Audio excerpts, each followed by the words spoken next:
Teman-teman, tahukah kalian bahwa kejatuhan manusia yang disebabkan oleh si iblis membuat pikiran manusia terpengaruh dan melakukan hal-hal dosa, dan yang mengakibatkan manusia jauh dari Allah, bahkan kehilangan kemuliaan Allah.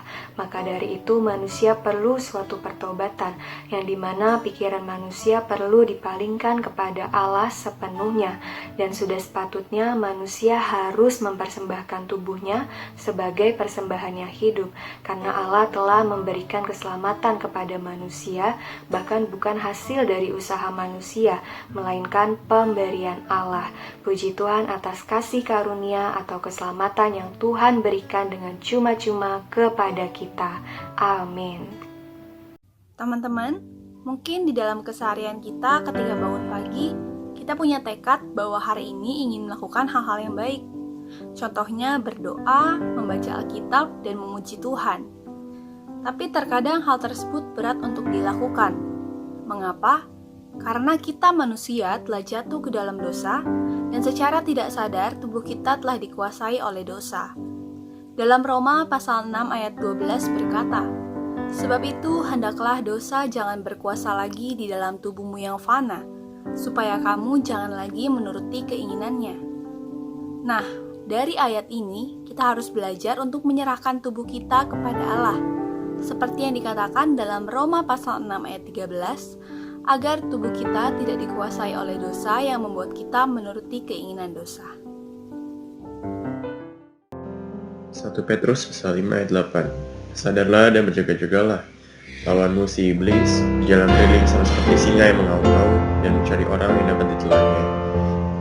Dari ayat ini kita belajar saudara-saudari bahwa iblis adalah sama seperti singa yang selalu mencari mangsanya.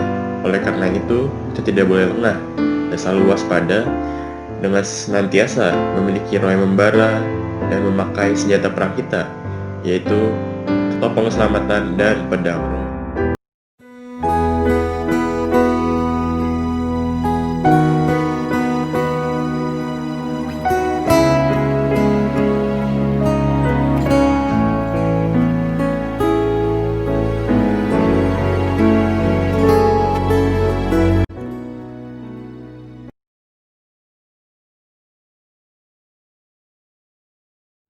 Teman-teman, saya terberkati dalam Roma pasal 6 ayat 13. Di ayat ini dikatakan bahwa kita yang dahulu telah mati karena dosa-dosa kita bisa kembali diselamatkan.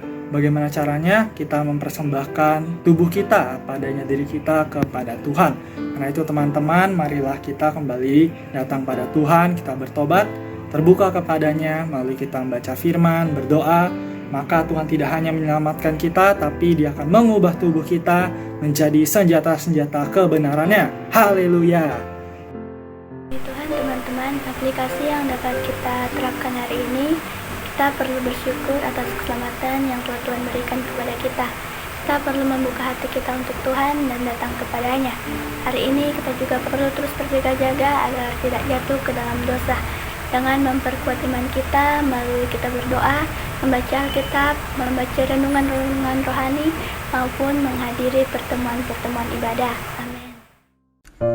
Shalom teman-teman, perkenalkan kami dari Kefas 16 Philadelphia ingin sharing ke teman-teman apa aja sih yang kami dapatkan selama mengikuti Bible Course ini. Yuk, mari kita simak. Sama saya mengikuti Bible Course, saya mau sharing firman Tuhan nih tentang penciptaan manusia. Jadi manusia itu diciptakan secara spesial karena kita itu diciptakan menurut gambar dan rupa Allah. Itu terdapat dalam Kejadian pasal 1 ayat 26. Manusia itu diciptakan spesial karena memiliki 3 bagian, yaitu tubuh, jiwa, dan roh. Nah, roh ini adalah tempat di mana kita bisa berkomunikasi dengan Allah. Puji Tuhan. Puji Tuhan, dahulu kita adalah manusia dosa. Kita adalah manusia yang menjauhi Allah. Tapi puji Tuhan, di dalam Efesus pasal 2 ayat 8 dikatakan, sebab oleh kasih karunia kamu diselamatkan oleh iman. Itu bukan hasil usahamu, tetapi pemberian Allah. Puji Tuhan, hari ini kita telah menerima keselamatan yang sempurna. Puji Tuhan. Teman-teman, kita bukanlah hasil evolusi, tetapi kita manusia ini ada karena Allah yang menciptakan kita menurut gambar dan rupa Allah. Haleluya. Hari ini kita bisa mendapatkan suatu keselamatan yang kekal, seperti yang dikatakan dalam Yohanes pasal 3 ayat 16. Itu semua berasal dari kasih karunia Allah, sehingga kita bisa hidup bersama dengan Tuhan. Karena itu kiranya kita semua senantiasa mengejar keselamatan dan menjauhkan diri dari pergaulan yang jahat. Dari kera atau semacamnya, tapi kita hari ini diciptakan segambar dan serupa dengan Allah. Bahwa di dalam Kejadian pasal 1 ayat 26 Allah mengatakan bahwa Dia ingin menciptakan kita menurut gambar dan rupanya. Puji Tuhan, kita diciptakan Allah dengan sempurna. Jadi teman-teman, dari manakah asal manusia? Manusia bukanlah berasal dari evolusi, tetapi firman Allah mengatakan bahwa manusia ini diciptakan dari debu dan tanah. Bahkan lebih spesial lagi, di dalam manusia telah dijadikan roh oleh Allah agar manusia bisa menjamah, mengontak, dan merasakan Allah sang roh.